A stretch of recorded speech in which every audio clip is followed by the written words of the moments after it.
ఓం శ్రీకృష్ణాయ పరమాత్మనే నమః. అథ గీతాధ్యానశ్లోకాః. ఓం పార్థాయ ప్రతిబోధితాం భగవతా నారాయణేన స్వయం వ్యాసేన గ్రథితాం పురాణమునినా మధ్యే మహాభారతం అద్వైతామృతవర్షిణీం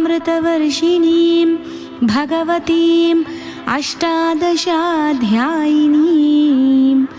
అంబ త్వామనుసందధామి భగవద్గీతే భవద్వేషిణీం. అమ్మా, ఓ భగవద్గీత మాత, భగవంతుడైన నారాయణుడు అర్జునుడి కోసం స్వయంగా నిన్ను బోధించాడు. పురాతన మహర్షి అయిన వ్యాసుల వారు మహాభారతంలో నీకు మధ్య స్థానాన్ని ఇచ్చాడు. పూజనీయురాలివై 18 అధ్యాయులు గల నీవు అద్వైతమనే అమృతాన్ని మా అందరి మీద వర్షిస్తూ ఉంటావు. దాని ద్వారా సంసార బంధాలను తొలగిస్తూ ఉంటావు. అట్టి నిన్ను నేను అనుసంధానం చేసుకుంటున్నాను తల్లి. నమోస్తుతే వ్యాస విశాల బుద్ధే ఫుల్లారవిందాయత పత్రనేత్ర ఏన త్వయా భారత తైలపూర్ణః ప్రజ్వాలితో జ్ఞానమయః ప్రదీపః. ఓ వ్యాస మహర్షి, నీ బుద్ధి విశాలమైనది. నీ కళ్ళు వికసించిన పద్మంలో 2 పక్కలకు విస్తరించిన 2 రేకులులాగా విశాలమైనవి. నీవు జ్ఞానమనే గొప్ప దీపాన్ని వెలిగించి ఆ ప్రమిదను మహాభారతమనే తైలంతో నింపావు. అట్టి నీకు నా నమస్కారం. ప్రపన్న పారిజాతాయ స్తోత్రవేత్రైకపాణయే జ్ఞానముద్రాయ కృష్ణాయ గీతామృతదుహే నమః.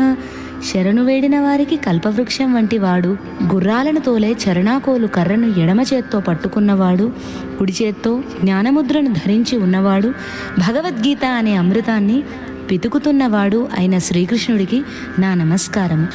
వసుదేవసుతం దేవం కంసచాణూరమర్ధనం దేవకీ పరమానందం కృష్ణం వందే జగద్గురుం. వసుదేవుడి పుత్రుడు, స్వయం ప్రకాశకుడు, కంస చానూరాదులను సంహరించినవాడు, దేవకీదేవికి పరమానందం కలిగించేవాడు, జగద్గురువు అయిన శ్రీకృష్ణుడికి నమస్కరిస్తున్నాను. భీష్మద్రోణ తటా జయద్రథజలా గాంధారణీలోత్పలా శల్యగ్రాహవతీ కృపేణ వహనీ కర్ణేన వేలాకులా అశ్వత్థామ వికర్ణ ఘోరమకరా దుర్యోధనావర్తినీ సోత్తీర్ణా ఖలు పాండవై రణనదీ కైవర్తకః కేశవః. మహాభారత యుద్ధమనే మహానదిని పాండవులు దాటగలిగారు. ఆ నది ఎంతటిదంటే భీష్ముడు, ద్రోణుడు అనేవారు దానిని 2 ప్రక్కలా ఉన్న కట్టలు, జయద్రథుడు దానిలోని జలం, గాంధారీ పుత్రుడు దానిలోని నల్ల కలువలు, శల్యుడే దానిలో ఉండే క్రూర జలజంతువు, కృపుడు దాని ప్రవాహ వేగం, కర్ణుడి వల్ల దాని కట్టలు కదిలిపోతున్నాయి, అశ్వత్థామ వికర్ణుడు అనేవారు దానిలోని మొసళ్ళు, దుర్యోధనుడే దానిలోని సుడిగుండం. అటువంటి ఆ యుద్ధ నదిని చుక్కాని తిప్పే జాలరి శ్రీకృష్ణుడే గనుక పాండవులు దాన్ని దాటగలిగారు. పారాశర్యవచ సరోజమమలం గీతార్థగంధోత్కటం నానాఖ్యానకకేసరం హరికథా సంబోధనా బోధితం లోకే సజ్జన షట్పదైరహరః పేపీయమానం ముదా భూయాద్ భారత పంకజం కలిమలా ప్రధ్వంసిన శ్రేయసే. మహాభారత గ్రంథం ఒక పద్మం. వ్యాసమహర్షి యొక్క వాక్కులు అనే కొలనులోంచి అది పుట్టింది. అది నిర్మలమైనది. భగవద్గీతలోని విశేషార్థాలే దానిలోని ఘుమఘుమలు, రకరకాల చిన్న కథలే దానిలోని కింజల్కాలు. శ్రీహరి యొక్క కథతోనూ జ్ఞానబోధలతోనూ అది వికసించి ఉంటుంది. లోకంలో ఉన్న సజ్జనులంతా తుమ్మెదలై దాని రసాన్ని రోజురోజు సంతోషంగా పానం చేస్తున్నారు. అది కలిదోషాలను సంహరించే శక్తి కలది. అట్టి మహాభారత గ్రంథమనే పద్మం మనకు శ్రేయస్సుని కలిగించుగాక. మూకం కరోతి వాచాలం పంగుం లంఘయతే గిరిం యత్కృపాతమహం వందే పరమానందమాధవం. ఆయన యొక్క కరుణ మూగవాణ్ణి మహా ఉపన్యాసకుణ్ణిగా చేస్తుంది, కుంటివాడి చేత కొండలు దాటిస్తుంది. ఆయనే పరమానంద స్వరూపుడైన మాధవుడు.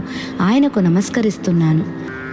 శాంతాకారం భుజగశయనం పద్మనాభం సురేశం విశ్వాధారం గగన సదృశం మేఘవర్ణం శుభాంగం లక్ష్మీకాంతం కమలనయనం యోగిహృద్యానగమ్యం వందే విష్ణుం భవభయహరం సర్వలోకైకనాథం. శాంతమైన స్వరూపం గలవాడు, శేషశయ్యపై పవలించినవాడు, నాభిలో పద్మం గలవాడు, దేవతలకు ఈశ్వరుడు, విశ్వం మొత్తానికి ఆధారమైన వాడు, ఆకాశం వలె అతి సూక్ష్మమైనవాడు, నీలిమబ్బుల వంటి రంగు గలవాడు, శుభప్రదమైన అవయవాలు గలవాడు, లక్ష్మీదేవితో కలిసి మనోహరంగా ఉన్నవాడు, పద్మాల వంటి కన్నులు గలవాడు, యోగుల హృదయాలలో ధ్యాన సమయంలో కనిపించేవాడు, సంసార బంధాలనే భయాలను పోగొట్టేవాడు, సర్వలోకాలకు ఏకైక నాథుడు అయిన శ్రీ మహావిష్ణువును నేను నమస్కరిస్తున్నాను. యం బ్రహ్మా వరుణేంద్ర రుద్రమరుతస్తున్వంతి దివ్యైస్తవైః వేదైః సాంగపదక్రమోపనిషదైః గాయంతి యం సామగాః ధ్యానావస్థితతగ్ధతేన మనసా పశ్యంతి యం యోగినః యస్యాంతం న విదుఃసురాసురగణాః దేవాయ తస్మై నమః. ఇలాంటి వాడని చెప్పడానికి వీలులేని ఒక దేవుడున్నాడు. బ్రహ్మదేవుడు, వరుణుడు, ఇంద్రుడు, రుద్రుడు, వాయుదేవుడు ఆయనను దివ్య స్తవాలతో స్తుతి చేస్తూ ఉంటారు. వేదగాన సమర్థులైన మహర్షులు పదం, క్రమం, ఉపనిషత్తులు వంటి అంగాలతో కూడిన వేదాలతో ఆయననే కీర్తిస్తున్నారు. మహాయోగులు ధ్యాన స్థితిలో తదేకలగ్నమైన మనస్సుతో ఆయన్నే దర్శిస్తున్నారు. దేవతలకు, రాక్షసులకు కూడా ఆయన యొక్క అంతేమిటో తెలియదు. అటువంటి ఆ స్వయం ప్రకాశమానుడైన దేవుడికి నమస్కారం. నారాయణం నమస్కృత్య నరం చైవ నరోత్తమం దేవీం సరస్వతీం వ్యాసం తతో జయముదీరయేత్. జీవులకు అంతిమ గతి అయిన నారాయణ మహర్షికి జయము జయము. జీవులలో ఉత్తముడైన నరమహర్షికి జయము జయము. స్వయం ప్రకాశమానురాలైన సరస్వతీమాతకు జయం జయము.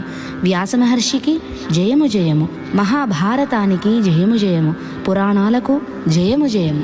సచ్చిదానందరూపాయ కృష్ణాయ క్లిష్టకారిణి నమో వేదాంత వేద్యాయ గురవే బుద్ధి సాక్షిని. సచ్చిదానంద స్వరూపుడు, పనులను సులువుగా నేర్పుగా చేసేవాడు, ఉపనిషత్తుల ద్వారా తెలుసుకోదగినవాడు, జీవుల మనస్సులకు సాక్షి అయినవాడు అయిన ఆ శ్రీకృష్ణ పరబ్రహ్మ గురువుకి నమస్కారం. సర్వోపనిషదో గావః దోగ్ధా గోపాలనందనః పార్థో వత్సః సుధీర్భోక్తా దుగ్ధం గీతామృతం మహత్. ఉపనిషత్తులన్నీ కలిసి ఒక గోవు, పాలు పితికేవాడు శ్రీకృష్ణుడు, అర్జునుడే ఆవుదూడ. సద్బుద్ధి గలవారంతా ఆ పాలకు భాగస్వాములే. మహత్తరమైన గీతామృతమే ఆ పాలు. గీతాశాస్త్రమిదం పుణ్యం యః పఠేత్ ప్రయతః పుమాన్ విష్ణోః పదమవాప్నోతి భయశోకాదివర్జితః. ఈ గీతాశాస్త్రం పరమ పవిత్రమైనది. నియమము, ప్రయత్నము కలవాడైన వాడు, దీన్ని అధ్యయనం చేసేవాడు భయము, శోకము మొదలైన సంసార బంధనాలన్నీ తొలగి విష్ణు సన్నిధిని పొందుతాడు. ఏకం శాస్త్రం దేవకీ పుత్ర గీతం ఏకో దేవో దేవకీ పుత్ర ఏవ ఏకో మంత్రస్తస్య నామాని యాని కర్మాప్యేకం తస్య దేవస్య సేవా. దేవకీపుత్రుడు శ్రీకృష్ణుడు గానం చేసిన గీత ఒక్కటే మాకు శాస్త్రం. ఆ దేవకీదేవి పుత్రుడే మాకు ఏకైక దేవుడు. ఆయన నామాలే మాకు మంత్రాలు. ఆ దేవుడి సేవ ఒక్కటే మా పని అని చెప్తూ ఈ గీతా ధ్యాన శ్లోకాలు సంపూర్ణమవుతున్నాయి.